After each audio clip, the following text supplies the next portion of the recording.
श्री गुरु नानक पद पंकज बंदन, पद पंकज बंदन। सिमरो अंगद दुख निकंदन, दुख निकंदन। अमरदास गुर हृदय त्याम, हृदय त्याम। श्री गुरु रामदास गुण गाम, श्री गुरु रामदास गुण। गुरु अर्जन विघ्नन के नाशक, विघ्नन के नाशक। गुरु हर गोबिंद शुभ मत पर, शुभ मत। गुरु हर राय नमो कर जोरी, नमो कर जोरी। गुरु हर कृष्ण मनाए बहोरी, मनाए बहोरी। तेग बहादुर परम कृपाल, परम कृपाल। गुरु गोबिंद सिंह, गुरु गोबिंद सिंह। तरों तरा पुर पुन पुन सीसा जी, पुन बंदों बार बार जगदीश, बंदों बार बार जगदीश। श्री गुरु तेग बहादुर महाराज जी दे पावन पवित्र अस्थान गुरुद्वारा सीसगंज साहिब विखे श्री गुरु ग्रंथ साहिब महाराज जी की पावन हजूरी अंदर जुड़ बैठी साध संगत जी। कल जिहड़ी असी कथा श्री गुरु अमरदास महाराज जी के पावन जीवन की श्रवण की सी, उस दे विच महाराज जी ने सिखां नूं उपदेश दिता सी। जिवें एक किश्ती पानी तो 4 ਉਂਗਲਾਂ उत्ते चलती है, सारी दी सारी सवारियां नाल उहदे विच बैठियां हुंदियां ने, भरी हुंदी है, पर वो 4 ਉਂਗਲਾਂ उत्ते चल के भी समुंदर तो नदी नूं पार कर जाती है। एवें किते मनुख सारा दिन अपनी उपजीविका कमाए, अपने शरीर नूं पालण वास्ते जिहड़े यतन करने ने, रोटी पानी कमाउणी है, उपजीविका कमाउणी है, उहनूं कमाउंदियां कमाउंदियां जे किते 4 घड़ियां भी बैठ के परमेश्वर दा नाम ले लवे, उहदी बंदगी कर लवे, इसनूं सच दी असल दी समझ पै सकदी है। क्योंकि मनुख दा दुनिया ते आके एक मुख प्रयोजन है, और इहदा ये प्रयोजन भी यही है, इस दुनिया ते आके परमेश्वर दी बंदगी करनी, शरीर नूं पालना, अपने शरीर की सेवा करनी, नाल परमात्मा ने जिहड़े होर शरीर लगाए ने, धीआं ने, पुत्तर ने, परिवार है, ईमानदारी दे नाल उन्हां दी सेवा करनी, ईमानदारी दे पैसे नाल उन्हां नूं छकाउणा, उद्यम प्रशार्थ करना, किसी दी माया खोनी नहीं। जे इस तरीके नाल भी मनुख करे तो इस दुनिया तो पार उतारा उहदा हो सकता है। आओ हुण जिवें अगे कथा चलदी है, बड़े प्यार सत्कार दे नाल गुरु साहिब जी वल्लों बख्शे हुए गुरु मंत्र नूं उचारण करदिआं अगे जिहड़ी कथा दी आरंभता करिए। सतनाम श्री वाहिगुरु साहिब जी, सतनाम श्री वाहिगुरु साहिब जी। गुरु शब्द को करो विचार, एक ਚਿਤ ਹੋਏ ਕਰ ਨਾਮ ਉਚਾਰ। ਜਿਹੜਾ ਗੁਰੂ ਦਾ ਸ਼ਬਦ ਹੈ, ਗੁਰੂ ਦਾ ਉਪਦੇਸ਼ ਹੈ, ਉਸ ਦੀ ਵਿਚਾਰ ਕਰਨੀ, ਉਪਦੇਸ਼ ਨੂੰ ਸ਼ਰਵਣ ਕਰਨਾ, ਬਾਰ-ਬਾਰ ਸੁਣੀ ਜਾਣਾ, ਪਰ ਉਹਦਾ ਮੰਨਣ ਨਾ ਕਰਨਾ, ਉਹਦਾ ਵਿਚਾਰ ਨਾ ਕਰਨਾ, ਉਹ ਉਪਦੇਸ਼ ਫਿਰ ਲਾਹੇਵੰਦ ਨਹੀਂ ਹੁੰਦਾ। ਜਿਵੇਂ ਮਨੁੱਖ ਕਿਸੇ ਰਸਤੇ 'ਤੇ ਜਾਣਾ ਚਾਹੁੰਦਾ ਹੈ, ਰਸਤੇ ਦੇ ਬਾਰੇ ਪੜ੍ਹੀ ਜਾਏ, ਸੁਣੀ ਜਾਏ, ਸਮਝੀ ਜਾਏ, ਪਰ ਮਾਰਗ 'ਤੇ ਤੁਰੇ ਨਾ। ਐਸਾ ਬੜੀ ਵਾਰੀ ਹੁੰਦਾ ਹੈ। ਸਤਿਪੁਰਖਾਂ ਦੇ ਉਪਦੇਸ਼ਾਂ ਨੂੰ ਮਨੁੱਖ ਸੁਣ ਲੈਂਦਾ ਹੈ, ਬੁੱਧੀ ਦੇ ਅਨੁਸਾਰ ਉਹਨਾਂ ਦੇ ਅਰਥ ਵੀ ਵਿਚਾਰ ਲੈਂਦਾ ਹੈ, ਪਰ ਉਹਦੇ ਅੰਦਰ ਉਹ ਦੀਵਾ ਨਹੀਂ ਬਲਦਾ ਜਿਸ ਦੀਵੇ ਦੇ ਨਾਲ, ਜਿਸ ਗਿਆਨ ਦੇ ਨਾਲ ਚਾਨਣ ਹੋਣਾ ਹੈ। ਕਾਰਨ ਕੀ ਹੈ? ਹਜੇ ਬੁੱਧੀ ਨਿਰਮਲ ਨਹੀਂ ਹੈ, ਜਪ ਨਹੀਂ ਹੈ, ਤਪ ਨਹੀਂ ਹੈ। ਗੁਰੂ ਮਹਾਰਾਜ ਜੀ ਨੇ ਜਦੋਂ ਮਰਿਆਦਾ ਬੰਨ੍ਹੀ ਹੈ ਸਿੱਖ ਦੀ, ਸਿੱਖ ਦਾ ਪਹਿਲਾ ਕਰਮ ਕੀ ਹੈ? ਮਹਾਰਾਜ ਕਹਿੰਦੇ ਨੇ, ਗੁਰ ਸਤਿਗੁਰ ਕਾ ਜੋ ਸਿੱਖ ਅਖਾਏ, ਸੋ ਭਲਕੈ ਉੱਠ ਹਰ ਨਾਮ ਤੇ ਆਵੈ। ਪਹਿਲੀ ਗੱਲ ਨਾਮ ਤੇ ਆਉਣਾ ਹੈ। ਮਹਾਰਾਜ ਨੇ ਅੱਗੇ ਇਹ ਵੀ ਦੱਸਿਆ, ਚੜ੍ਹੇ ਦਿਵਸ ਗੁਰਬਾਣੀ ਗਾਵੇ। ਗੁਰਬਾਣੀ ਦਾ ਵੀ ਸਮਾਂ ਦੱਸਿਆ, ਦਿਵਸ ਚੜ੍ਹੇ। ਪਹਿਲਾ ਮੁੱਖ ਪ੍ਰਯੋਜਨ ਮਨੁੱਖ ਦਾ ਨਾਮ ਜਪਣਾ ਹੈ। ਔਰ ਸਾਧ ਸੰਗਤ ਅੱਜ ਜਪ ਘਟਿਆ ਦੁਨੀਆ 'ਚੋਂ, ਤਾਂ ਕਰਕੇ ਕੋਈ ਵਿਰਲਾ ਕੋਈ ਹੈ, ਕੋਈ ਟਾਵੀਂ ਜੋਤ ਹੈ ਕਿਤੇ ਬਲਦੀ ਹੈ ਕਿਸੇ ਦੇ ਅੰਦਰ, ਕਿਉਂਕਿ ਜਪ ਨਹੀਂ ਹੈ। ਅੱਜ ਮਨੁੱਖ ਦੀ ਬੁੱਧੀ ਪ੍ਰਧਾਨ ਹੈ, ਬੁੱਧੀ ਦੇ ਤਲ ਤੇ ਤਰਕ ਹੈ, ਸੋ ਜ਼ਮਾਨਾ ਤਰਕਸ਼ੀਲ ਹੋ ਗਿਆ। ਹਰ ਗੱਲ ਤੇ ਤਰਕ। ਮਨੁੱਖ ਬੁੱਧੀ ਦੇ ਅਨੁਸਾਰ ਤੁਰਨਾ ਸ਼ੁਰੂ ਹੋਇਆ। ਐਸਾ ਨਹੀਂ ਹੈ, ਗੁਰਬਾਣੀ ਇਹ ਨਹੀਂ ਕਹਿੰਦੀ ਤੂੰ ਬੁੱਧੀ ਦਾ ਪ੍ਰਯੋਗ ਨਾ ਕਰ। ਬੁੱਧੀ ਦਾ ਪ੍ਰਯੋਗ ਕਰ, ਪਰ ਬੁੱਧੀ ਤੈਨੂੰ ਪਰਮਾਤਮਾ ਦੇ ਦਰ 'ਤੇ ਹੀ ਲੈ ਜਾ ਸਕਦੀ ਹੈ, ਉਹਦੇ ਘਰ 'ਚ ਨਹੀਂ ਐਂਟਰ ਕਰਾ, ਦਰ 'ਤੇ ਹੀ। ਜੇ ਉਹਦੇ ਅੰਦਰ ਜਾਣਾ ਹੈ, ਫਿਰ ਆਪਣੀ ਬੁੱਧੀ ਤੋਂ ਵੀ ਅੱਗੇ ਜਾਣਾ ਪੈਂਦਾ, ਕਿਉਂਕਿ ਜੇ ਪਰਮਾਤਮਾ ਬੁੱਧੀ ਦੇ ਵਿੱਚ ਆ ਗਿਆ ਫਿਰ ਤੇ ਉਹ ਬਹੁਤ ਛੋਟਾ ਹੈ, ਬੁੱਧੀ ਨਾਲੋਂ ਵੱਡਾ ਤੇ ਨਹੀਂ ਹੈ। ਜੇ ਇਸ ਚੀਜ਼ ਨੂੰ ਸਾਡੀ ਬੁੱਧੀ ਨੇ ਸਮਝ ਲਿਆ, ਇੱਕ ਨਾ ਇਹ ਮਸ਼ੀਨ ਚੱਲਦੀ, ਬਾਰੇ ਨੂੰ ਬੰਦ ਕਰ, ਪੱਥਰ ਵਾਲੀ। ਇਸ ਕਰਕੇ ਕਹਿੰਦੇ ਨੇ ਮਹਾਰਾਜ ਸਾਹਿਬ ਇਹ ਕਹਿ ਰਹੇ ਨੇ, ਅਸਲ ਦੇ ਵਿੱਚ ਸਿੱਖ ਦਾ ਇਹ ਫਰਜ਼ ਹੈ ਗੁਰੂ ਦੇ ਸ਼ਬਦ ਦੀ ਵਿਚਾਰ ਕਰੇ, ਗੁਰੂ ਦੇ ਸ਼ਬਦ ਨੂੰ ਬਾਰ-ਬਾਰ ਸੁਣੇ ਤੇ ਸੁਣ ਕੇ ਉਹਨੂੰ ਮੰਨਣਾ ਕਰਨਾ ਹੈ। ਸੁਣ ਉਪਦੇਸ਼ ਹਿਰਦੈ ਸੁਭ ਧਾਰਾ, ਗੁਰ ਸਿੱਖ ਹੋਏ ਕਰ ਜਨਮ ਸੁਧਾਰਾ। ਮਹਾਰਾਜ ਕਹਿੰਦੇ ਗੁਰੂ ਦਾ ਉਪਦੇਸ਼ ਸੁਣ ਕੇ ਉਹਨੂੰ ਹਿਰਦੇ ਵਿੱਚ ਧਾਰਨ ਕਰੇ, ਤੇ ਉਹਦੇ ਧਾਰਨ ਕਰਨ ਦੇ ਨਾਲ ਕੀ ਹੋਏਗਾ? ਜਨਮ ਸੁਧਰ ਜਾਏਗਾ, ਜ਼ਿੰਦਗੀ ਸੁਧਰ ਜਾਏਗੀ, ਜ਼ਿੰਦਗੀ ਸਫਲ ਹੋ ਜਾਏਗੀ। ਗੋਪੀ ਦੂਸਰ ਰਾਮੂ ਮਹਿਤਾ, ਮੋਹਨ ਮਲ ਅਮਰੂ ਕੇ ਸਹਤਾ। ਮਹਾਰਾਜ ਦੇ ਕੋਲ ਹੁਣ 4 ਸਿੱਖ ਹੋਰ ਤੁਰ ਕੇ ਆਏ ਨੇ, ਕਿਉਂਕਿ ਗੁਰੂ ਸਾਹਿਬ ਹੁਣ ਸਿੱਖਾਂ ਦੇ ਪ੍ਰਸ਼ਨ ਲੈ ਰਹੇ ਨੇ ਤੇ ਉਹਨਾਂ ਨੂੰ ਪਰਮਾਰਥ ਦਾ ਉਪਦੇਸ਼ ਦੇ ਰਹੇ ਨੇ। ਉਹਨਾਂ ਦੇ ਨਾਮ ਨੇ ਗੋਪੀ, ਰਾਮੂ ਮਹਿਤਾ, ਮੋਹਨਮਲ ਅਤੇ ਅਮਰੂ। ਇਹ ਚਾਰੇ ਸਿੱਖ ਗੁਰੂ ਸਾਹਿਬ ਦੀ ਸੰਗਤ ਵਿੱਚ ਤੁਰ ਕੇ ਆਏ ਹਨ। ਚਾਰੋਂ ਆਏ ਲੱਗੇ ਗੁਰ ਚਰਨੀ, ਕਰ ਜੋਰਤ ਕਹਿ ਰਾਖੋ ਸਰਨੀ। ਚਾਰੇ ਜਣਿਆਂ ਨੇ ਆ ਕੇ ਹੱਥ ਜੋੜੇ ਅਤੇ ਹੱਥ ਜੋੜ ਕੇ ਕਹਿੰਦੇ ਨੇ, ਮਹਾਰਾਜ ਸਾਨੂੰ ਆਪਣੀ ਸ਼ਰਨ ਦੇ ਵਿੱਚ ਰੱਖ ਲਵੋ।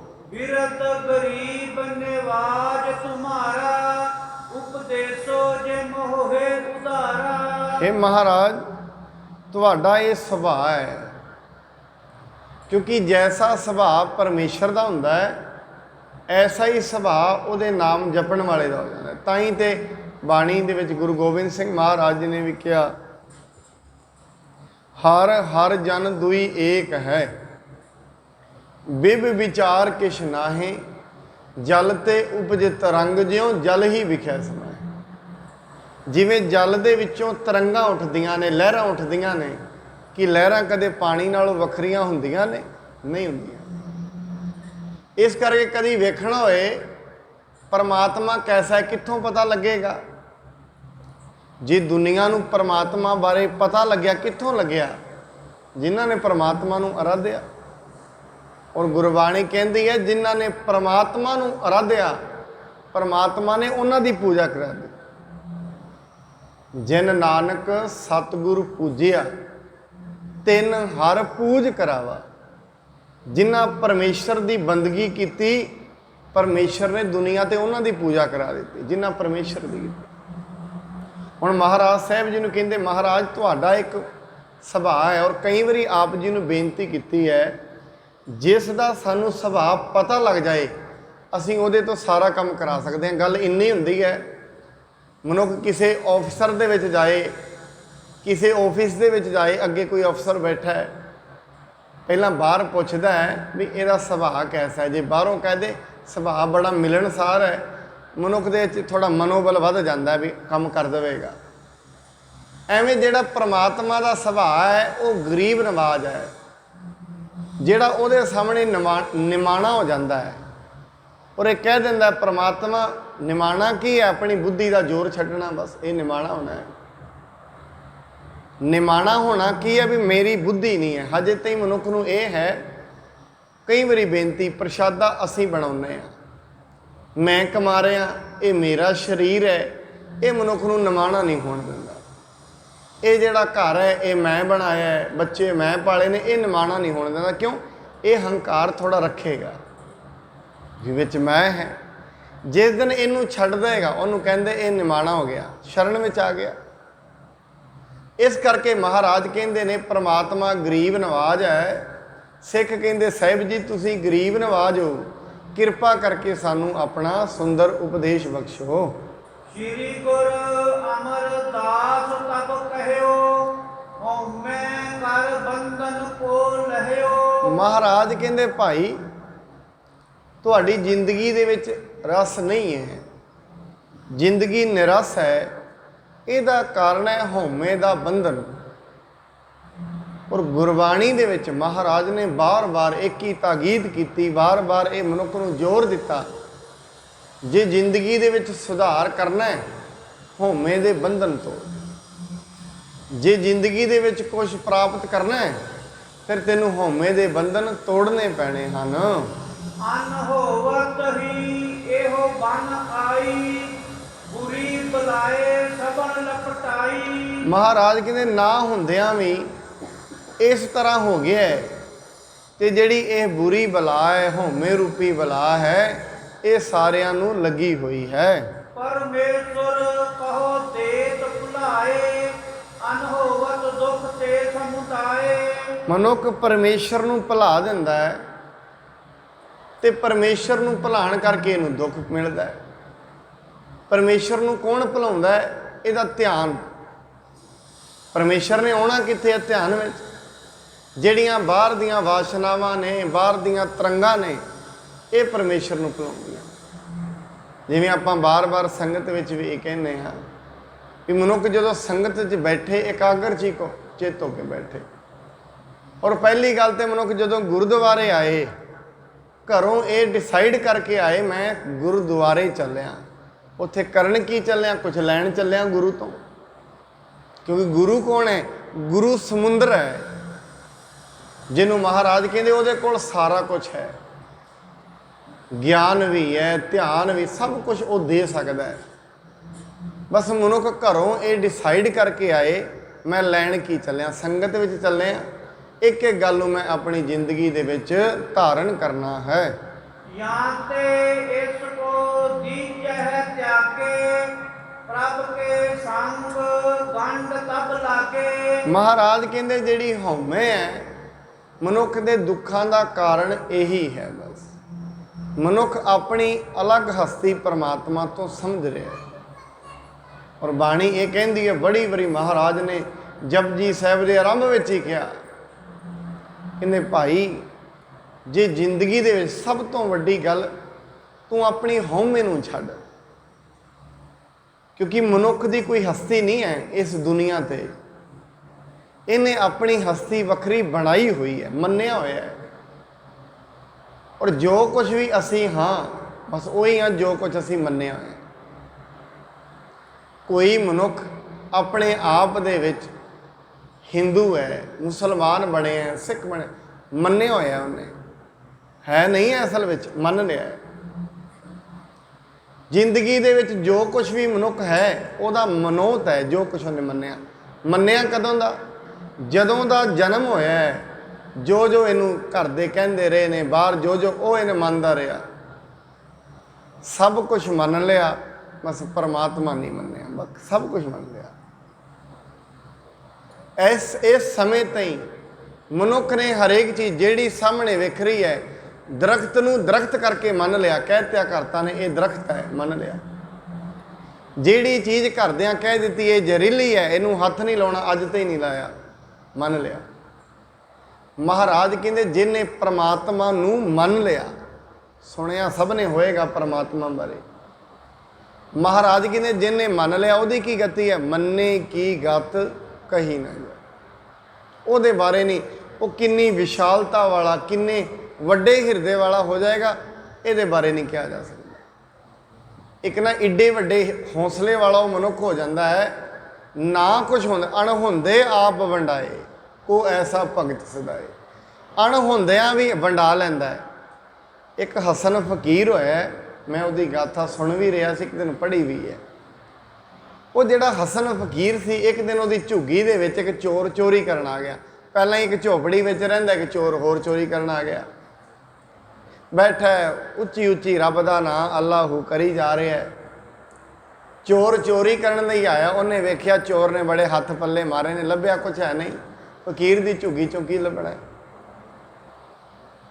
वो जदों चोर चलन लग्या, कहंदा भाई तू मेरे घर चोरी करन लई आया, विडंबना ये है मेरे घर कुछ है नहीं है, तेनू कुछ मिलिया नहीं, ठंड का टाइम है, मैं एक कंबल उत्ते लिया होया, यही तू लै जा, घट्टो घट्ट मेरे घरों निराश होके ते ना जा। चोर नूं किड्डी वड्डी जिगरा।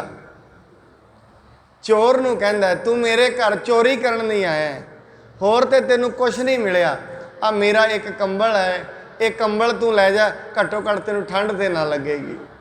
ये कह के वो हसन फकीर रोन लग पिया, कहंदे मेरे घरों तेनू कुछ नहीं मिलिया।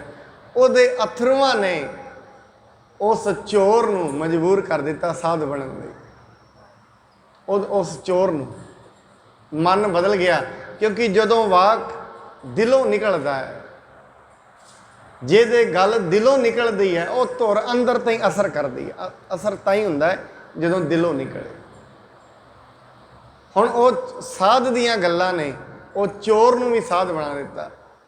एवें सिख इतिहास भाई अदली दे कोल बाबा बिधि चंद जी जाके बैठे, उन्होंने कहा पिछों मझां चोरी करके लियाए ने, पिंड वाले पीछे चढ़ गए ने, आके बैठ के कहंदे मैनू अज बचा लो, पिंड वाले मैनू मार देना है, कहंदे इत्थे बैठ जा। पिंड वाले आए ने, कहंदे इत्थे एक चोर गया है भज्या होया, वेखिया, कहंदे आ वेख लो, ये तो नहीं बैठा, कहंदे नहीं भगत हुण किड्डी उहदे सत्या, कहंदे ये तो नहीं हैगा, कहंदे तुहाडे कोल चोरां दा की काम है। हुण उस बचना ने भाई बिधि चंद नूं बाबा बिधि चंद बना दिता। बिधि चंद छीना गुरु का सीना बना दिता। एक बोला ने मनुख सिर्फ मन लए, जदों अंदर हिरदा मन जाता है, उस दिन महाराज कहंदे उहदी गति नूं किहा नहीं जा सकता, किड्डी उच्ची अवस्था का वह मालक बन जाता है। और मैं आप जी नूं बड़ी बारी ये बेनती की है, साध संगत लोकां दे उपदेश, दुनिया दीयां गथावां उदाहरण सुनाए जाते हैं, सुने जाते हैं, दुनिया ते उदाहरण बन के कोई कोई जाता है। ऐसी जिंदगी कोई कोई जीव के जाता है जिहड़ा दुनिया वास्ते उदाहरण बन जाए। और कई बारी ये लेखक लिखते हैं, जिंदगी विच आए हैं या तो ऐसा बोल के जाइए दुनिया सुनती रहे, इन्ना निर्मल इन्ने निर्मल बोल बोलिए, या ऐसा लिख के जाइए दुनिया पढ़ती रहे। आए हैं किसी दुनिया के भले वास्ते, जिंदगी लेखे विच लग जाए। इस करके ਮਹਾਰਾਜ ਜੀ ਕਹਿੰਦੇ ਭਾਈ ਜਦੋਂ ਮਨੁੱਖ ਹਉਮੈ ਵਿੱਚ ਆਉਂਦਾ ਹੈ ਉਹ ਪਰਮੇਸ਼ਰ ਨੂੰ ਭੁਲਾ ਦਿੰਦਾ ਹੈ। ਜਿਸ ਦਿਨ ਹੀ ਪਰਮੇਸ਼ਰ ਨੂੰ ਭੁਲਾਉਂਦਾ ਹੈ ਉਸ ਦਿਨ ਦੁੱਖ ਉਹਦੇ ਉੱਤੇ ਆ ਕੇ ਘੇਰਾ ਪਾ ਲੈਂਦੇ ਹਨ। ਚਾਰੋਂ ਸੁਣ ਪੁਨ ਸਤਿਗੁਰ ਪੁੱਛੇ ਕਿਮ ਇਸ ਤੇ ਹਮ ਹੋਵਹਿ ਛੂਛੇ। ਹੁਣ ਉਹਨਾਂ ਮਹਾਰਾਜ ਜੀ ਨੇ ਕਿਹਾ ਵੀ ਹਉਮੈ ਬੁਰੀ ਹੈ। ਕਹਿੰਦੇ ਚਲੋ ਬੁਰੀ ਤੇ ਹੈ ਮਹਾਰਾਜ, ਫਿਰ ਇਹਦਾ ਉਪਾਅ ਕੀ ਹੈ ਇਹਨੂੰ ਛੱਡਣ ਦਾ? ਉਪਾਅ ਦੱਸੋ, ਐਸਾ ਦੱਸੋ ਅਸੀਂ ਇਹਦੇ ਤੋਂ ਛੂਛੇ ਹੋ ਜਾਈਏ, ਸਾਡੇ ਅੰਦਰ ਤੋਂ ਹਉਮੈ ਨਿਕਲ ਜਾਏ। ਕਹਿਓ ਕਿ ਜਾਨੋ ਤਨ ਕੋ ਪੂਰਾ ਬਿਨਸੈ ਹੋਏ ਸਮਾ ਜਬ ਪੂਰਾ। ਮਹਾਰਾਜ ਜੀ ਕਹਿੰਦੇ ਸਭ ਤੋਂ ਵੱਡਾ ਮਨੁੱਖ ਨੂੰ ਹਉਮੈ ਆਪਣੇ ਸਰੀਰ ਦੀ ਹੁੰਦੀ ਹੈ। ਸੋ ਸਭ ਤੋਂ ਪਹਿਲਾਂ ਇਹ ਸਮਝੋ ਵੀ ਇਹ ਜਿਹੜਾ ਸਰੀਰ ਇਹ ਝੂਠਾ ਹੈ, ਸਦਾ ਰਹਿਣ ਵਾਲਾ ਨਹੀਂ ਹੈ। ਹਾਂ ਉਹ ਵੱਖਰੀ ਗੱਲ ਹੈ, ਮੈਂ ਫਿਰ ਕਹਿ ਦਿਆਂ ਇਹਨੂੰ ਮੰਨਿਆ ਹੋਇਆ ਹੈ। ਆਪ ਜੀ ਕਦੇ ਵੇਖਣਾ ਜਿਸ ਦਿਨ ਬੱਚਾ ਜਨਮ ਲੈਂਦਾ ਨਾ ਉਸ ਦਿਨ ਉਹਦੀ ਫੋਟੋ ਖਿੱਚੋ। 4 ਸਾਲਾਂ ਦਾ ਹੋ ਜਾਵੇ ਫਿਰ ਖਿੱਚ ਲਓ, 10 ਸਾਲਾਂ ਦਾ ਹੋਵੇ ਫਿਰ, 20 ਸਾਲਾਂ ਦਾ, 30 ਸਾਲਾਂ ਦਾ, ਸਾਰੀਆਂ ਫੋਟੋਆਂ ਨੂੰ ਸਾਹਮਣੇ ਰੱਖੋ, ਕਿੰਨਾ ਕੁਝ ਬਦਲ ਗਿਆ। ਇੱਕ ਉਹ ਅਵਸਥਾ ਹੈ ਜਿੱਥੇ ਪਤਾ ਹੀ ਨਹੀਂ ਕੀ ਹੈ, ਚੱਲਿਆ ਨਹੀਂ, ਵੇਖਣਾ ਨਹੀਂ, ਕਿਸੇ ਦਾ ਪਤਾ ਨਹੀਂ। ਇੱਕ ਉਹ ਅਵਸਥਾ ਹੋ ਜਾਣੀ ਹੈ ਚੱਲਿਆ ਫਿਰ ਵੀ ਨਹੀਂ ਜਾਣਾ, ਉਸ ਤੋਂ ਬਾਅਦ ਖਤਮ। ਇਹ ਸਰੀਰ ਹੈ ਜਿਹੜਾ ਇਹਦਾ ਸਮਾਂ ਹੈ, ਉਹ ਵੱਖਰੀ ਗੱਲ ਹੈ। ਮਨੁੱਖ ਇਹਦੇ ਸਮੇਂ ਨੂੰ ਭੁੱਲ ਗਿਆ, ਇਹਨੂੰ ਸਦਾ ਸਮਝ ਬੈਠਾ ਹੈ। ਇਹਨਾਂ ਅੱਖਾਂ ਦੇ ਨਾਲ ਜੋ ਕੁਝ ਵਿਖ ਰਿਹਾ ਹੈ ਸਦਾ ਨਹੀਂ ਹੈ, ਕਿਉਂਕਿ ਇਹ ਅੱਖਾਂ ਹੀ ਸਦਾ ਨਹੀਂ ਰਹਿਣੀਆਂ, ਫਿਰ ਇਹਨਾਂ ਨਾਲ ਵਿਖਣ ਵਾਲਾ ਸਦਾ ਕਿਵੇਂ ਰਹੇਗਾ? ਇਸ ਕਰਕੇ ਸਾਹਿਬ ਜੀ ਕਹਿੰਦੇ ਪਹਿਲਾਂ ਤਾਂ ਇਹ ਸਮਝੋ ਵੀ ਇਹ ਜਿਹੜਾ ਸਰੀਰ ਇਹ ਝੂਠਾ ਹੈ, ਇਹ ਸਦਾ ਨਹੀਂ ਹੈ। ਪਰ ਮਨੁੱਖ ਹਮੇਸ਼ਾ, ਮਹਾਰਾਜ ਕਹਿੰਦੇ ਨੇ ਜਿੰਨੇ ਵੀ ਯਤਨ ਕਰ ਰਿਹਾ ਹੈ ਸਰੀਰ ਨੂੰ ਹਮੇਸ਼ਾ ਰੱਖਣ ਦੇ ਕਰ ਰਿਹਾ ਹੈ। ਜਿੰਨੇ ਵੀ ਮਨੁੱਖ ਦੇ ਯਤਨ ਨੇ ਸਰੀਰ ਨੂੰ ਸਵਾਰਨ ਦੇ ਨੇ। ਅਨੇਕ ਯਤਨ ਕਰ ਕਾਇਆ ਪਾਲੀ, ਬੜੇ ਯਤਨਾਂ ਕਰਕੇ ਇਹ ਕਾਇਆ ਪਾਲੀ ਜਾਂਦੀ ਹੈ। ਛੋਟੇ ਬੱਚੇ ਨੂੰ ਕਦੇ ਠੰਡ ਤੋਂ ਬਚਾਇਆ ਜਾਂਦਾ ਹੈ, ਕਦੇ ਗਰਮੀ ਤੋਂ, ਕਿੰਨੇ ਯਤਨਾਂ ਕਰਕੇ ਪਾਲੀ ਜਾਂਦੀ ਹੈ। ਪਰ ਮਹਾਰਾਜ ਕਹਿੰਦੇ ਦੂਜੀ ਗੱਲ ਸਮਝ, ਇਹ ਪਲ ਵੀ ਜਾਏਗੀ, ਮਰਤੀ ਬਾਰ ਅਗਨ ਸੰਗ ਜਾਗੀ, ਜਦੋਂ ਮਰੇਗਾ ਅੱਗ ਨਾਲ ਸਾੜ ਦੇਣਗੇ। ਸਰੀਰ ਸਮੇਂ ਵਿੱਚ ਪੈਦਾ ਹੋਇਆ ਹੈ, ਸਮੇਂ ਵਿੱਚ ਖਤਮ ਹੋਏਗਾ। ਔਰ ਉਮਰ ਮਨੁੱਖ ਦੀ ਫਿਕਸ ਹੈ। ਮਨੁੱਖ ਦੀ ਜਿਹੜੀ ਔਸਤਨ ਏਜ ਹੈ 100 ਸਾਲ ਲਿਖੀ ਗਈ ਹੈ, ਪਰ ਕਿਸੇ ਮਨੁੱਖ ਨੂੰ ਇਹ ਨਹੀਂ ਪਤਾ ਉਹ 100 ਸਾਲ ਜੀਵੇਗਾ ਕਿ ਨਹੀਂ, ਇਹ ਨਹੀਂ ਪਤਾ। ਔਸਤਨ ਆਯੂ ਹੈ, ਜਿਵੇਂ ਕਛੂਏ ਦੀ ਉਮਰ 250 ਸਾਲ ਔਸਤਨ ਹੈ। ਇਹ ਜ਼ਰੂਰੀ ਨਹੀਂ ਹੈ ਕਛੂਆ, ਇੱਕ ਕਛੂਆ 250 ਸਾਲ ਜੀਏ। ਹੁਣ ਮਨੁੱਖ ਨੂੰ ਇਹ ਆਪਣੇ ਆਪ ਦੇ ਵਿੱਚ ਇਹ ਵੀ ਹਉਮੈ ਹੈ। ਮੈਂ ਆਪ ਜੀ ਨੂੰ ਉਸ ਦਿਨ ਵੀ, ਜਿਸ ਦਿਨ ਕਿਸੇ ਦੇ ਘਰ ਮਰਗਤ 'ਤੇ ਜਾਂਦਾ ਹੈ ਉਸ ਦਿਨ ਪਹਿਲਾਂ ਇਹ ਪੁੱਛਦਾ ਹੈ ਬਿਮਾਰ ਸਨ, ਕਿਉਂ ਇਹਨੂੰ ਐਵੇਂ ਲੱਗਦਾ ਮੈਂ ਬਿਮਾਰ ਨਹੀਂ ਹਾਂ, ਸ਼ਾਇਦ ਬਿਮਾਰ ਲੋਕ ਹੀ ਦੁਨੀਆ ਤੋਂ ਜਾਂਦੇ। ਪਹਿਲੀ ਤਾਂ ਇਹੀ ਪੁੱਛਦਾ। ਅਗਲੇ ਕਹਿੰਦੇ ਹਾਂ ਬਿਮਾਰ ਸਨ, ਫਿਰ ਇਹਦਾ ਦਿਲ ਥੋੜ੍ਹਾ ਜਿਹਾ ਸਕੂਨ ਵਿੱਚ ਆਉਂਦਾ ਹੈ, ਮੈਂ ਹਜੇ ਨਹੀਂ ਜਾਵਾਂਗਾ ਕਿਉਂ ਮੈਂ ਬਿਮਾਰ ਨਹੀਂ ਹਾਂ। ਪਰ ਮਹਾਰਾਜ ਕਹਿੰਦੇ ਐਸਾ ਨਾ ਸਮਝ, ਬਿਮਾਰੀ ਹਰੇਕ ਦੇ ਅੰਦਰ ਹੈ, ਹਰੇਕ ਮਨੁੱਖ ਹੀ ਬਿਮਾਰ ਹੈ। ਜੇ ਇਹ ਬਿਮਾਰ ਨਾ ਹੋਏ, ਮਹਾਰਾਜ ਕਹਿੰਦੇ ਜੋ ਜੋ ਦੀਸੈ ਸੋ ਸੋ ਰੋਗੀ।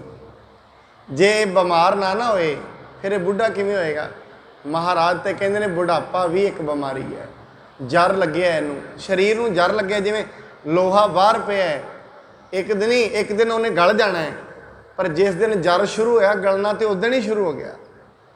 ਇਸ ਕਰਕੇ ਜਿਸ ਦਿਨ ਜੀਵਨ ਸੀ ਉਸ ਦਿਨ ਮੌਤ ਸੀ।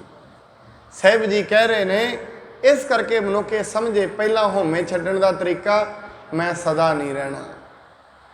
ਦੂਜੀ ਗੱਲ ਇਹ ਪਤਾ ਨਹੀਂ ਮੈਂ ਚਲਾ ਕਦੋਂ ਜਾਣਾ ਹੈ, ਪਰ ਇਹਨੂੰ ਇਹ ਵਹਿਮ ਹੈ। ਇਹ ਵਹਿਮ ਦਾ ਇਲਾਜ ਕੋਈ ਨਹੀਂ ਹੈ। ਇਸ ਨੂੰ ਇਹ ਵਹਿਮ ਹੋ ਗਿਆ ਸ਼ਾਇਦ ਮੈਂ ਸਦਾ, ਮੈਂ ਆਪ ਜੀ ਨੇ ਇੱਕ ਦਿਨ ਹੋਰ ਦੱਸਿਆ ਸੀ, ਮੈਂ ਇੱਕ ਮਨੁੱਖ ਨੂੰ ਪੁੱਛਿਆ ਜ਼ਿੰਦਗੀ ਕਿਵੇਂ ਹੈ, ਕਹਿੰਦੇ ਅੱਧੀ ਤੇ ਨਿਕਲ ਗਈ ਹੈ। ਤੁਹਾਡੀ ਉਮਰ ਕਿੰਨੀ ਹੈ? ਕਹਿੰਦੇ 50 ਸਾਲ। ਇਹਦਾ ਮਤਲਬ ਤੁਸੀਂ ਸੋਚੀ ਬੈਠੇ ਹੋ ਮੈਂ 100 ਸਾਲ ਜਿਉਣਾ ਹੈ। ਤੁਹਾਨੂੰ ਰੱਬ ਨੇ ਦੱਸਿਆ ਵੀ ਤੁਸੀਂ 100 ਸਾਲ ਜੀਓਗੇ, ਤੁਸੀਂ ਇਹ ਕਹਿ ਰਹੇ ਹੋ ਵੀ ਅੱਧੀ ਨਿਕਲ ਗਈ ਹੈ। ਇਹਦਾ ਮਤਲਬ ਤੁਹਾਨੂੰ ਤੇ ਚਿੱਠੀ ਆਈ ਹੋਈ ਹੈ ਜਿਹੜਾ ਤੁਸੀਂ ਪੱਕਾ ਕੀਤਾ ਵੀ 100 ਸਾਲ ਜੀਵਾਂਗੇ। ਅੱਧੀ ਨਹੀਂ ਨਿਕਲੀ, ਕੀ ਪਤਾ ਸਾਰੀ ਨਿਕਲ ਗਈ ਹੋਏ, ਕੀ ਪਤਾ ਅਗਲੇ ਹਮ ਆਦਮੀ ਹਾਂ ਇੱਕਦਮ ਹੀ, ਕੀ ਪਤਾ ਸਾਰੀ ਨਿਕਲ ਗਈ ਹੋਏ, ਤੁਹਾਨੂੰ ਕਿਹੜਾ ਪਤਾ ਹੈ। ਮਹਾਰਾਜ ਕਹਿੰਦੇ ਹਉਮੈ ਛੱਡਣ ਦਾ ਪਹਿਲਾ ਤਰੀਕਾ ਇਹ ਹੈ ਆਪਣੇ ਸਰੀਰ ਨੂੰ ਝੂਠਾ ਸਮਝ ਲੈਣਾ ਹੈ।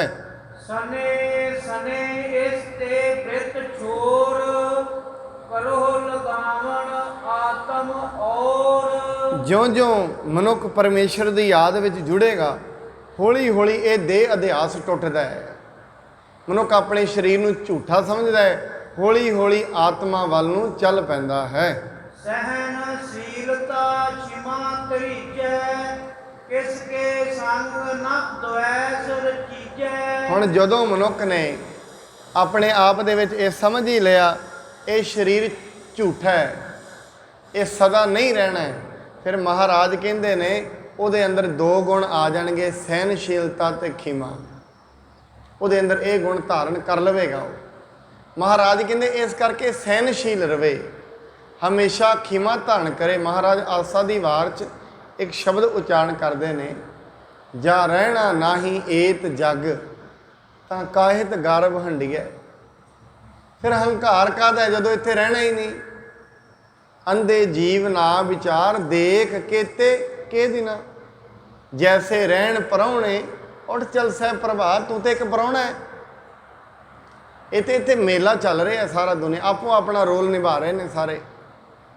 ਹਮ ਮਨੁੱਖ ਇੱਥੋਂ ਵਾਸਤੇ ਯਤਨ ਬੜੇ ਤਕੜੇ ਕਰ ਰਹੇ ਹੈ, ਇੱਥੇ ਪੱਕੇ ਕਿੱਲੇ ਗੱਡ ਰਹੇ ਹੈ। ਮਹਾਰਾਜ ਬਾਣੀ ਦੇ ਵਿੱਚ ਵੀ ਇਹ ਕਹਿੰਦੇ ਨੇ ਜਿਹੜੀ ਮਕਾਨ ਦੀ ਇਹ ਨੀਂਹ ਹੈ ਨਾ, ਇਹ ਬੜੀ ਡੂੰਘੀ ਗੱਡ ਰਹੇ ਹੈ।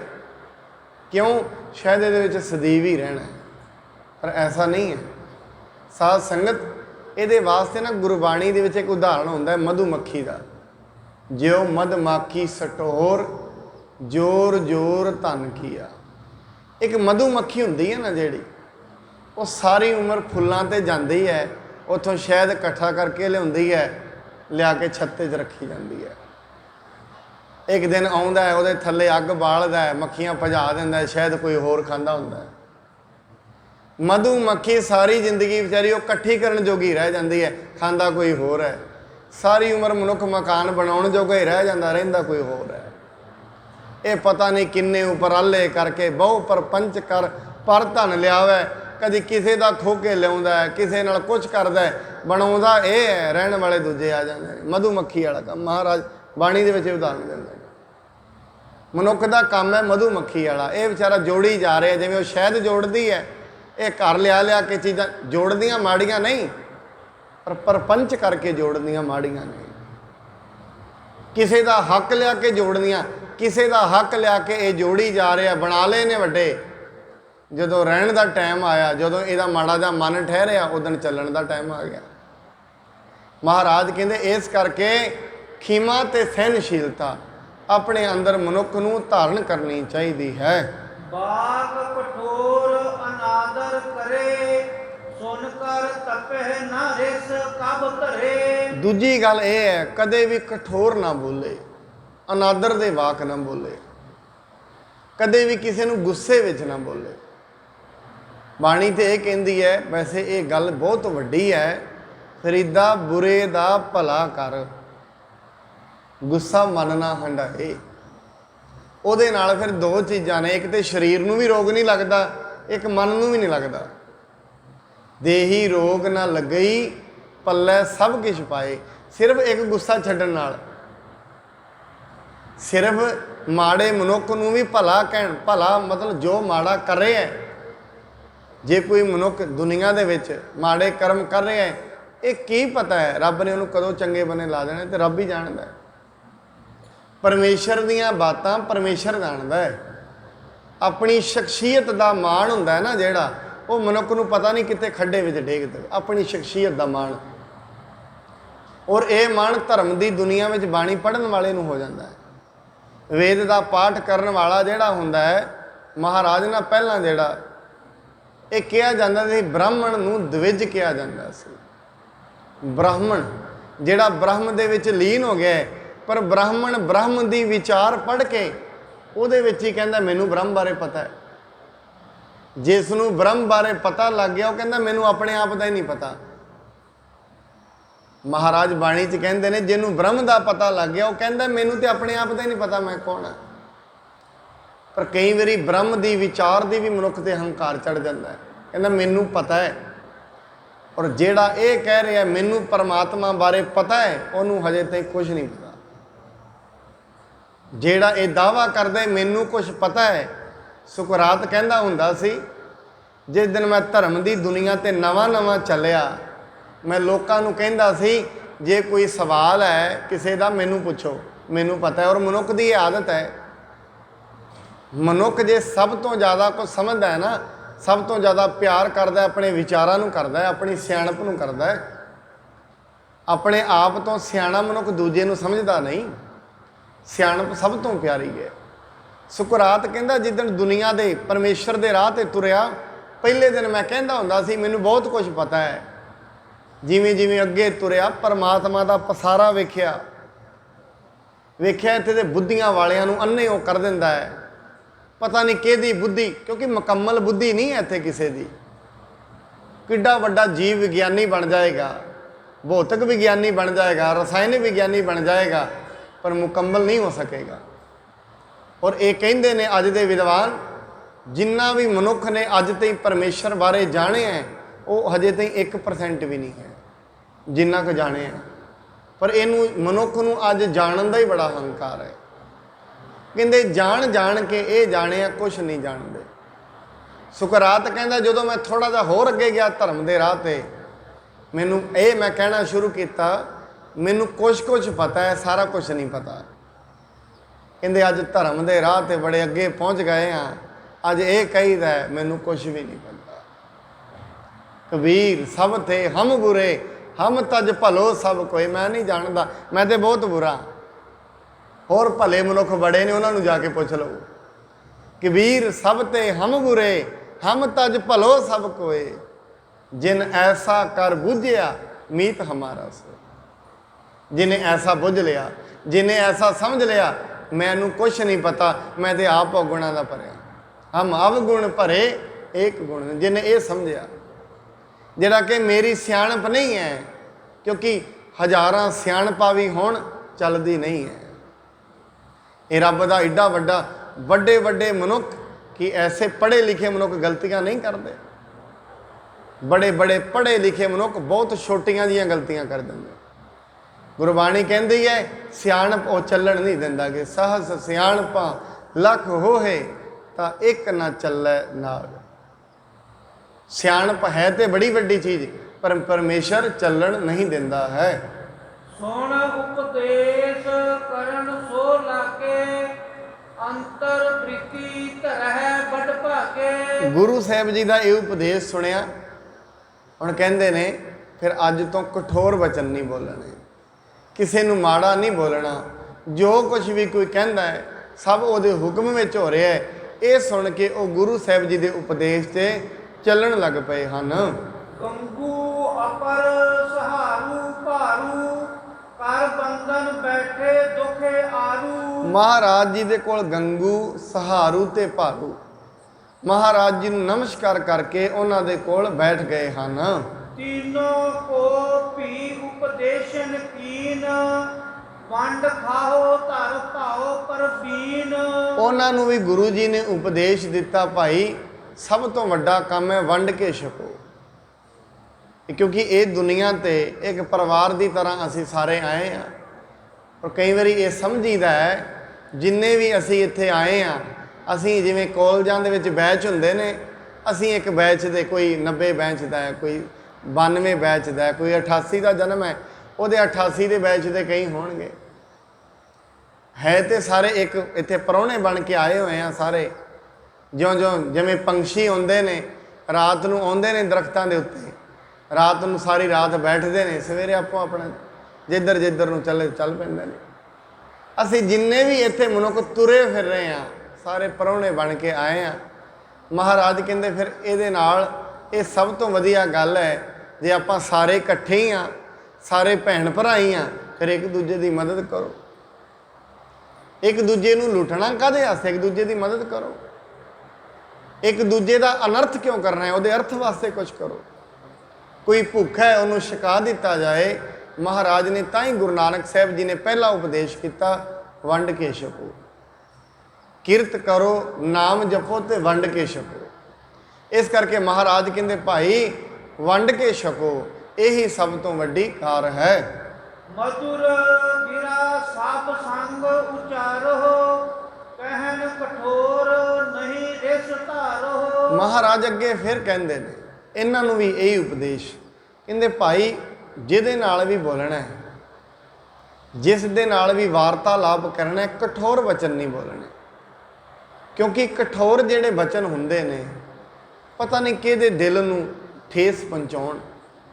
ਔਰ ਕਿਉਂਕਿ ਦਿਲਾਂ ਅੰਦਰ ਪਰਮਾਤਮਾ ਵਸਦਾ ਹੈ, ਕਿਸੇ ਦੀ ਵੀ ਵੱਧ ਅਸੀਸ ਦਿਲੋਂ ਹੀ ਲੱਗਦੀ ਹੁੰਦੀ ਹੈ। ਕਿਸੇ ਨੂੰ ਕਠੋਰ ਵਚਨ ਅਨਰਥ ਦੇ, ਕਿਉਂਕਿ ਮਨੁੱਖ ਅਸਲ ਦੇ ਵਿੱਚ ਇਹ ਹੁੰਦਾ ਹੈ ਜਿਸ ਦਿਨ ਹੰਕਾਰ ਦੀ ਸੀਮਾ ਬਹੁਤ ਵੱਧ ਜਾਂਦੀ ਹੈ, ਉਸ ਦਿਨ ਮਨੁੱਖ ਦਾ ਆਪਣੇ ਬਚਨਾਂ ਤੇ ਕੰਟਰੋਲ ਨਹੀਂ ਰਹਿੰਦਾ। ਜਿਸ ਦਿਨ ਮਨੁੱਖ ਦਾ ਹੰਕਾਰ ਦਾ ਲੈਵਲ ਵੱਧ ਜਾਂਦਾ ਹੈ, ਆਪਣੇ ਬਚਨਾਂ ਤੋਂ ਉਹਦਾ ਕੰਟਰੋਲ ਹਟ ਜਾਂਦਾ ਹੈ। ਉਹਦੇ ਵਾਸਤੇ ਆਪਣਾ ਆਪ ਸਭ ਤੋਂ ਵੱਡਾ ਹੋ ਜਾਂਦਾ ਹੈ, ਸਾਰੀ ਦੁਨੀਆ ਉਹਦੀ ਨਜ਼ਰ ਵਿੱਚ ਛੋਟੀ ਹੋ ਜਾਂਦੀ ਹੈ। ਪਤਾ ਨਹੀਂ ਕਿਸ ਸਮੇਂ ਕਿਹੜਾ ਬਚਨ ਕਿਹਨੂੰ ਬੋਲ ਦੇਵੇ, ਇਹੀ ਫਿਰ ਉਹਦੇ ਵਿਨਾਸ਼ ਦਾ ਕਾਰਨ ਵੀ ਬਣਦਾ ਹੈ। ਹੰਕਾਰੀ ਦੇ ਵਿਨਾਸ਼ ਦਾ ਕਾਰਨ ਕਿਉਂ? ਉਹ ਕਿਸੇ ਨੂੰ ਮਾੜੇ ਬਚਨ ਹਰ ਕਿਸੇ ਨੂੰ ਬੋਲਦਾ ਹੈ, ਕਿਸੇ ਦੇ ਦਿਲ ਦੀ ਹਾਏ ਉਹਨੂੰ ਲੈ ਬੈਠਦੀ ਹੈ। ਗੁਰ ਸਿੱਖਨ ਕੋ ਪ੍ਰਥਮ ਅਚਾਵਹੁ, ਸ਼ੇਸ਼ ਰਹਿ ਭੋਜਨ ਤੁਮ ਖਾਵਹੁ। ਮਹਾਰਾਜ ਕਹਿੰਦੇ ਵੰਡ ਕੇ ਛਕੋ। ਜੇ ਕੋਈ ਗੁਰਸਿੱਖ ਆਉਂਦਾ ਹੈ ਪਹਿਲਾਂ ਉਹਨੂੰ ਲੰਗਰ ਛਕਾਓ, ਜੇ ਬਚ ਜਾਂਦਾ ਹੈ ਫਿਰ ਦੂਜਿਆਂ ਨੂੰ ਛਕਾ ਦੇਣਾ ਚਾਹੀਦਾ ਹੈ। ਮਹਾ ਪਵਿੱਤਰ ਹੋਤ ਹੈ ਸੋਏ, ਸਿੱਖਿਅਨ ਪੀਛੇ ਅਚਈਅਤ ਜੋਏ। ਉਹ ਬਹੁਤ ਮਹਾਨ ਤੇ ਪਵਿੱਤਰ ਹੁੰਦਾ ਹੈ। ਉਹ ਭੋਜਨ ਵੀ ਪਵਿੱਤਰ ਹੈ, ਉਹ ਮਨੁੱਖ ਵੀ ਪਵਿੱਤਰ ਹੈ, ਜਿਹੜਾ ਪਹਿਲਾਂ ਦੂਜਿਆਂ ਨੂੰ ਛਕਾ ਕੇ, ਭਜਨ ਬੰਦਗੀ ਵਾਲਿਆਂ ਨੂੰ ਛਕਾ ਕੇ ਬਾਅਦ ਵਿੱਚ ਆਪ ਛਕਦਾ ਹੈ। ਸਿਮਰੋ ਵਾਹਿਗੁਰੂ ਨਿਤ ਨਾਮੂ, ਲਿਵ ਲਾਗੇ ਪਦ ਦੇ ਅਬਿਰਾਮੂ। ਮਹਾਰਾਜ ਹੁਣ ਅਗਲਾ ਉਪਦੇਸ਼ ਕਰਦੇ, ਕਹਿੰਦੇ ਭਾਈ ਲਿਵ ਲਾ ਕੇ ਆਪਣੀ ਜ਼ਿੰਦਗੀ ਦੇ ਵਿੱਚ ਵਾਹਿਗੁਰੂ ਸਤਨਾਮ ਦਾ ਜਾਪ ਕਰੋ।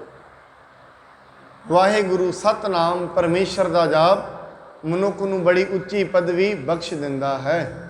ਮੜੀ ਟੋਪੜੀ ਮਠ ਅਰ ਗੋਰ, ਇਨਹੋ ਨ ਸੇਵ ਸਭ ਦੇਹੋ ਚੋਰ। ਅਤੇ ਤਾਲ ਮੱਠ ਇਹ ਜਿਹੜੇ ਵੱਡੇ ਵੱਡੇ ਮੜੀਆਂ, ਇਹਨਾਂ ਨੂੰ ਨਹੀਂ ਪੂਜਣਾ, ਕਿਉਂਕਿ ਇਹ ਤੁਹਾਨੂੰ ਕੁਝ ਨਹੀਂ ਦੇ ਸਕਦੇ, ਗਿਆਨ ਨਹੀਂ ਦੇ ਸਕਣਗੇ। ਗਿਆਨ ਸ਼ਬਦ ਨਾਲ ਹੋਣਾ ਹੈ, ਇਸ ਕਰਕੇ ਮੜੀਆਂ ਨੂੰ ਨਹੀਂ ਪੂਜਣਾ, ਸਿਰਫ ਸ਼ਬਦ ਦੇ ਪੁਜਾਰੀ ਬਣਨਾ ਹੈ। ਕਾਣ ਚੁਰਾ ਅਰ ਬੇਗਾ ਪਾਸੀ, ਨੰਦ ਸੂਦ ਨਾ ਹੋਏ ਹੁਲਾਸੀ। ਖਾਨ ਸ਼ੁਰਾ ਬੇਗਾ ਪਾਸੀ ਅਤੇ ਨੰਦ ਸੂਦਨਾ, ਗੁਰੂ ਸਾਹਿਬ ਜੀ ਦੇ ਇਹ ਬਚਨ ਸੁਣ ਕੇ ਬੜੇ ਪ੍ਰਸੰਨ ਹੋਏ ਹਨ। ਉਗਰੂ ਤਾਰੂ ਝੰਡਾ ਪੂਰੋ, ਸੁਣ ਜਸ ਆਏ ਗੁਰੂ ਹਜੂਰੋ। ਮਹਾਰਾਜ ਜੀ ਦੀ ਹਜ਼ੂਰੀ ਦੇ ਵਿੱਚ ਤਾਰੂ, ਭਾਈ ਝੰਡਾ ਅਤੇ ਪੂਰੋ, ਇਹ ਵੀ ਸਿੱਖ ਗੁਰੂ ਸਾਹਿਬ ਜੀ ਤੋਂ ਉਪਦੇਸ਼ ਲੈਣ ਲਈ ਆਏ ਹਨ। ਮਸਤਕ ਟੇਕ ਅਦਬ ਤੇ ਬੈਸੇ, ਬੂਝਤ ਭਏ ਸਿਰੇ ਹੋਏ ਜੈਸੇ। ਬੜਾ ਮੱਥਾ ਅਦਬ ਸਤਕਾਰ ਦੇ ਨਾਲ ਟੇਕ ਕੇ ਗੁਰੂ ਸਾਹਿਬ ਜੀ ਦੀ ਸਤ ਸੰਗਤ ਵਿੱਚ ਬੈਠ ਕੇ ਅਤੇ ਮਹਾਰਾਜ ਜੀ ਨੂੰ ਇਹ ਵਚਨ ਕਰਦੇ, ਮਹਾਰਾਜ ਇਹ ਦੁਨੀਆ ਦੇ ਵਿੱਚ ਕਲਿਆਣ ਕਿਵੇਂ ਹੁੰਦਾ ਹੈ, ਜ਼ਿੰਦਗੀ ਦੇ ਵਿੱਚ ਉੱਚੀ ਪਦਵੀ ਕਿਵੇਂ ਪ੍ਰਾਪਤ ਹੁੰਦੀ ਹੈ। ਸ਼੍ਰੀ ਗੁਰ ਅਮਰ ਕਹਿਓ ਸੁਣ ਲੀਜੈ, ਅਬ ਕਲ ਕਾਲ ਵਿਸਾਲ ਜਿਨੀਜੈ। ਮਹਾਰਾਜ ਜੀ ਕਹਿਣ ਲੱਗੇ ਇਹ ਸਮਾਂ ਹੁਣ ਕਲਯੁਗ ਦਾ ਹੈ, ਬੜਾ ਭਾਰੀ ਕਲਯੁਗ ਇਸ ਸਮੇਂ ਚੱਲ ਰਿਹਾ ਹੈ। ਚਾਰੇ ਬੰਨੇ ਕਲਹ ਦਾ ਯੁੱਗ ਹੈ, ਅੱਛੇ ਮਨੁੱਖਾਂ ਦਾ ਮਿਲਣਾ ਬਹੁਤ ਔਖਾ ਹੋ ਗਿਆ ਹੈ। ਹਰ ਬੰਨੇ ਹਾਹਾਕਾਰ ਮਚੀ ਹੋਈ ਹੈ, ਮਹਾਮਾਰੀ ਮਚੀ ਹੋਈ ਹੈ। ਸਾਧ ਸੰਗਤ, ਜਿਹੜਾ ਰੋਗ ਮਨੁੱਖ ਦੇ ਹੁਣ ਇਹ ਕਰੋਨਾ ਨੇ ਮਹਾਮਾਰੀ ਬਚਾਈ ਹੈ, ਇਹ ਤੇ ਬਹੁਤ ਛੋਟੀ ਹੈ, ਇਹ ਤੇ ਆਈ ਹੈ ਚਲੀ ਜਾਂਦੀ ਹੈ। ਮਨੁੱਖ ਦੇ ਅੰਦਰ ਜਿਹੜੇ ਮਨ ਦੇ ਅੰਦਰ ਮਹਾ ਰੋਗ ਨੇ, ਕਾਮ ਕ੍ਰੋਧ ਲੋਭ ਮੋਹ ਹੰਕਾਰ, ਜਿੱਡੀ ਵੱਡੀ ਮਹਾਮਾਰੀ ਇਹਨਾਂ ਨੇ ਮਚਾਈ ਹੋਈ ਹੈ। ਇਹਨਾਂ ਕਰਕੇ ਦੁਨੀਆ, ਇਹਨਾਂ ਕਰਕੇ ਇਹ ਰੋਗ ਆਉਂਦੇ ਨੇ। ਜੇ ਇਹ ਰੋਗ ਮਨੁੱਖ ਦੇ ਅੰਦਰ ਨਾ ਹੋਣ, ਇਹ ਰੋਗ ਆਉਣਗੇ ਹੀ ਨਹੀਂ। ਇਸ ਕਰਕੇ ਸਭ ਤੋਂ ਵੱਡੀ ਮਹਾਮਾਰੀ ਮਨੁੱਖ ਦੇ ਅੰਦਰ ਜਿਹੜੇ ਔਗਣ ਨੇ ਉਹ ਹਨ, ਔਰ ਉਹਨਾਂ ਦੀ ਵੈਕਸੀਨ ਗੁਰੂ ਸਾਹਿਬ ਨੇ ਲੱਭੀ ਹੋਈ ਹੈ, ਦਵਾਈ ਵੀ ਲੱਭੀ ਹੋਈ ਹੈ। ਉਹ ਵੱਖਰੀ ਗੱਲ ਹੈ, ਇਹ ਦਵਾਈ ਨੂੰ ਕੋਈ ਪੀਂਦਾ ਹੈ ਨਹੀਂ ਪੀਂਦਾ। ਕਰੋਨਾ ਦੀ ਵੈਕਸੀਨ ਲੱਭਿਆ ਕੋਈ ਮਨੁੱਖ ਮੁਕਤ ਨਹੀਂ ਹੋ ਜਾਣਾ, ਪਰ ਮਹਾਰਾਜ ਕਹਿੰਦੇ ਨੇ ਸਿਰਫ ਪ੍ਰਭੂ ਦਾ ਨਾਮ ਜਪ ਏਡੀ ਵੱਡੀ ਵੈਕਸੀਨ ਹੈ, ਸਾਰੀ ਬਿਮਾਰੀਆਂ ਤੋਂ ਬਚਾ ਦੇਗੀ। ਸਰਬ ਰੋਗ ਕਾ ਔਖਦ ਨਾ, ਔਖਦ ਦਾ ਮਤਲਬ ਇਲਾਜ। ਸਾਰਿਆਂ ਰੋਗਾਂ ਦਾ, ਭਾਵੇਂ ਆਰਥਿਕ ਰੋਗ ਨੇ, ਸਰੀਰਿਕ ਰੋਗ ਨੇ, ਸਰੀਰਿਕ ਪੀੜਾ ਹੈ, ਮਾਨਸਿਕ ਪੀੜਾ ਹੈ, ਅਧਿਆਤਮਿਕ ਬੰਧਨ ਹੈ, ਸਾਰਿਆਂ ਰੋਗਾਂ ਦਾ ਇਲਾਜ ਇੱਕ ਨਾਮ ਹੈ। ਪ੍ਰਥਮ ਜੁਗਨ ਮੈਂ ਜਗ ਕਰੰਤੇ, ਹੋਮਤ ਦੇਵ ਤਾਨ ਤ੍ਰਿਪਤੰਤੇ। ਪਹਿਲਿਆਂ ਯੁੱਗਾਂ ਦੇ ਵਿੱਚ ਮਨੁੱਖ ਜਗ ਕਰਿਆ ਕਰਦੇ ਸਨ, ਹੋਮ ਜਗ ਹੋਇਆ ਕਰਦੇ ਸਨ। ਇਹ ਸਮ ਫਲ ਸਿਕ ਦੇਹੋ ਆਹਾਰਾ, ਭਾਓ ਕਰੋ ਲਿਹੋ ਭਗਤ ਅਧਾਰਾ। ਗੁਰੂ ਜੀ ਕਹਿੰਦੇ ਨੇ ਉਹਨਾਂ ਯੁੱਗਾਂ ਦਾ, ਉਹ ਜਿੰਨੇ ਵੀ ਯੱਗ ਨੇ, ਉਹਨਾਂ ਦਾ ਫਲ ਮਨੁੱਖ ਨੂੰ ਪ੍ਰਾਪਤ ਹੋ ਜਾਂਦਾ ਹੈ ਜੇ ਕਿਤੇ ਕਿਸੇ ਗੁਰਸਿੱਖ ਨੂੰ ਲੰਗਰ ਛਕਾ ਦੇਵੇ, ਬਾਣੀ ਪੜਨ ਵਾਲੇ ਨੂੰ। ਔਰ ਦੂਜੀ ਗੱਲ ਮਹਾਰਾਜ ਕਹਿੰਦੇ ਨੇ ਉਹਨਾਂ ਯੁੱਗਾਂ ਦਾ, ਜਿੰਨੇ ਵੀ ਜੱਗ ਕੀਤੇ ਜਾਂਦੇ ਸੀ, ਉਹਨਾਂ ਯੁੱਗਾਂ ਦਾ, ਉਹਨਾਂ ਜਗ੍ਹਾਂ ਦਾ ਮਨੁੱਖ ਨੂੰ ਫਲ ਪ੍ਰਾਪਤ ਹੋ ਜਾਏਗਾ ਜੇ ਕਿਤੇ ਮਨੁੱਖ ਆਪਣੀ ਜ਼ਿੰਦਗੀ ਦੇ ਵਿੱਚ ਪਰਮੇਸ਼ਰ ਦੀ ਭਗਤੀ ਕਰਨ ਲੱਗ ਜਾਵੇ। ਜੀਵਤ ਰਹੋ ਸਰਬ ਸੁਖ ਪਾਵੋ, ਵਾਹਿਗੁਰੂ ਔਰ ਵਿਖੇ ਬਸਾਵੋ। ਜ਼ਿੰਦਗੀ ਦੇ ਵਿੱਚ ਸਾਰੇ ਸੁੱਖ ਪ੍ਰਾਪਤ ਕਰੋਗੇ ਜੇ ਜ਼ਿੰਦਗੀ ਦੇ ਵਿੱਚ ਮਹਾਰਾਜ ਉਹਨਾਂ ਨੂੰ ਉਪਦੇਸ਼ ਦਿੰਦੇ ਨੇ। ਜ਼ਿੰਦਗੀ ਦੇ ਵਿੱਚ ਹਰ ਸੁੱਖ ਤੁਹਾਡੇ ਅੱਗੇ ਪਿੱਛੇ ਹੋ ਜਾਏਗਾ ਜੇ ਕਿਤੇ ਪਰਮੇਸ਼ਰ ਦੀ ਬੰਦਗੀ ਮਨੁੱਖ ਕਰਨ ਲੱਗ ਜਾਵੇ। ਗ੍ਰਿਸ਼ਤ ਵਿਖੇ ਸੁਖ ਲਹੋ ਸੁਖਾਰੇ, ਜਥਾ ਕਰਨ ਤਪ ਵਿਪਨ ਮੰਝਾਰੇ। ਇਸ ਕਰਕੇ ਮਹਾਰਾਜ ਜੀ ਕਹਿੰਦੇ ਨੇ ਤੁਸੀਂ ਗ੍ਰਿਸ਼ਤੀ ਵਿੱਚ ਹੀ ਰਹੋ, ਗ੍ਰਿਸ਼ਤੀ ਵਿੱਚ ਰਹਿ ਕੇ ਪਰਮੇਸ਼ਰ ਦੀ ਬੰਦਗੀ ਕਰੋ। ਪਰਮੇਸ਼ਰ ਦੀ ਬੰਦਗੀ ਕਰਨ ਦੇ ਨਾਲ ਮਨੁੱਖ ਨੂੰ ਸਾਰੇ ਸੁੱਖ ਪ੍ਰਾਪਤ ਹੁੰਦੇ ਹਨ। ਇੱਥੋਂ ਤਾਈਂ ਦੀ ਕਥਾ ਆਪਾਂ ਅੱਜ ਸ਼ਰਵਣ ਕਰਾਂਗੇ। ਸਾਹਿਬ ਜੀ ਮਹਾਰਾਜ ਕਿਰਪਾ ਕਰਨ ਕਿਤੇ ਬੰਦਗੀ ਦੀ ਰਾਤ, ਕਿਉਂਕਿ ਇਹ ਜਿਹੜੀ ਰਾਤ ਹੈ ਬੰਦਗੀ ਦੀ, ਮਹਾਰਾਜ ਬਾਣੀ ਦੇ ਵਿੱਚ ਵੀ ਕਹਿੰਦੇ ਨੇ ਬੰਦਗੀ ਉਹੀ ਕਰਦਾ ਹੈ ਜਿਹਨੂੰ ਉਹ ਦਾਤ ਬਖਸ਼ਦਾ। ਪਰਮੇਸ਼ਰ ਦੀ ਬੰਦਗੀ ਦੇ ਵਿੱਚ ਉਹੀ ਲੱਗਦਾ ਹੈ ਜਿਹਨੂੰ ਪਰਮੇਸ਼ਰ ਆਪਣੀ ਬੰਦਗੀ ਦੀ ਦਾਤ ਬਖਸ਼ਦਾ ਹੈ। ਇਸ ਕਰਕੇ ਪਰਮੇਸ਼ਰ ਅੱਗੇ ਇਹ ਅਰਦਾਸ ਹੈ। ਮਹਾਰਾਜ ਬਾਣੀ ਦੇ ਵਿੱਚ ਵੀ ਕਹਿੰਦੇ ਨੇ ਸ਼ੇਖ ਫਰੀਦਾ ਖੈਰ ਦੀਜੈ ਬੰਦਗੀ। हे परमात्मा जी, ਜੇ ਸਾਨੂੰ ਕੋਈ ਖੈਰ ਦੇਣੀ ਹੈ, ਸਭ ਤੋਂ ਵੱਡੀ ਖੈਰ, ਸਭ ਤੋਂ ਵੱਡੀ ਭਿਕਸ਼ਾ ਜੇ ਅਸੀਂ ਕੋਈ ਲੈ ਸਕਦੇ ਹਾਂ ਤੇਰੇ ਤੋਂ, ਉਹ ਖੈਰ ਬੰਦਗੀ ਦੀ ਦਾਤ ਹੈ। ਇਸ ਕਰਕੇ ਪਰਮੇਸ਼ਰ ਵਾਹਿਗੁਰੂ ਤੋਂ ਬੰਦਗੀ ਦੀ ਦਾਤ ਮੰਗੀ। ਇੰਨੀਆਂ ਬੇਨਤੀਆਂ ਪ੍ਰਵਾਨ ਕਰਨੀਆਂ। ਗੁਰੂ ਜੀ ਕਿਰਪਾ ਕਰਨ, ਸਰਬੱਤ ਸੰਗਤਾਂ ਨੂੰ ਨਾਮ ਦੀ ਦਾਤ, ਗੁਰਬਾਣੀ ਗੁਰਸਿੱਖੀ ਦੀ ਦਾਤ ਬਖਸ਼ਣ, ਦੇਹ ਅਰੋਗਤਾ ਦੀ ਦਾਤ ਬਖਸ਼ਣ। ਆਪ ਐਵੇਂ ਹੀ ਨਿਤਾ ਪ੍ਰਤ ਗੁਰੂ ਦੀ ਸੰਗਤ ਵਿੱਚ ਆ ਕੇ, ਗੁਰੂ ਦੇ ਇਸ ਮਹਾਨ ਦਰਬਾਰ ਦੇ ਅੰਦਰ ਬੈਠ ਕੇ, ਸਤ ਸੰਗਤ ਦੇ ਇਸ ਮਹਾਨ ਸਾਗਰ ਦੇ ਵਿੱਚ ਬੈਠ ਕੇ, ਇਸ ਐਸੇ ਸਮੇਂ ਦੇ ਵਿੱਚ ਗੁਰੂ ਦੀ ਬੰਦਗੀ ਕਰਕੇ ਲਾਹਾ ਪ੍ਰਾਪਤ ਕਰ ਸਕੀਏ। ਇੰਨੀਆਂ ਬੇਨਤੀਆਂ ਪ੍ਰਵਾਨ। ਵਾਹਿਗੁਰੂ ਜੀ ਕਾ ਖਾਲਸਾ, ਵਾਹਿਗੁਰੂ ਜੀ ਕੀ ਫਤਿਹ।